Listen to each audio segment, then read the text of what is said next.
يا إلهي شوف فتحها هيك، شوف هاي حبوب داخل هاي. هذا ايش جهاز ايش؟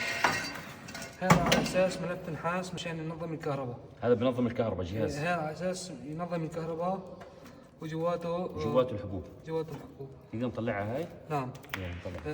ما نقدر نطلعها لانه موصوله براغي. فبنكسرهم. فبنكسرها ونطلع الحبل اللي فيها. تحب تكسرها عندي ولا انا بكسرها.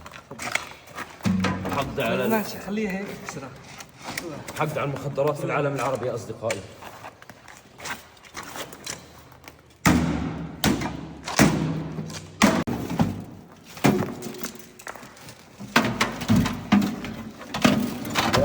جوا داخل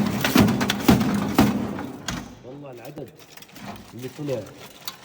الساعة موجود أكثر بس هون امتياز سكر.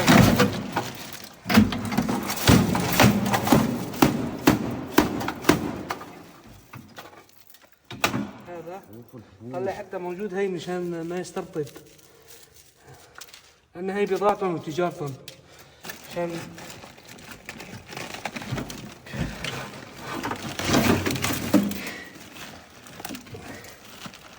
الكاس.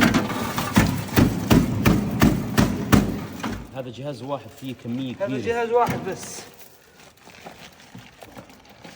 يعني دمروا الوطن العربي. نعم، هن عم يحاربوا العالم كله عن طريقتهم الخاصة، عم يحاربوا الشباب والبنات ويخلون يدمنوا على هذا الحب المخدر. هذا بس تعاطاه أي شاب أو أي بنت، إذا أخذ منه كمية مثلا 10 أو 20 حبة خلص أدمن عليه، صار بده إياه على طول. يعني ببعض الدول تنباع به الحبة ب$5، وبعض الدول $1، بعض $2 وحسب، ولكن أقل شيء $1. يعني حبة $1. إي نعم. بعض الدول ممكن يوصل الحبة $10 لأن هي مخدرات.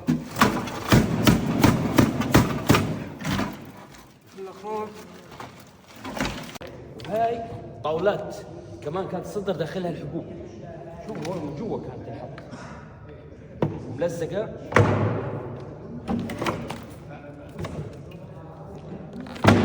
تخيل كل الحبوب هاي كانت داخل الطاولات.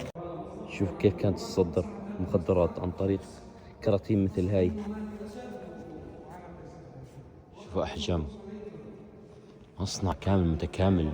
هذا فوق الأرض، لسه في تحت الأرض. بقول لك هاي الطناجر اللي كانوا يطبخوا فيها وبالتالي شوف كأنك في فيلم بريكنج باد. بدك تاخذ على البيع شوي مشان انه كتكول كذا الى اخره. لا ما بده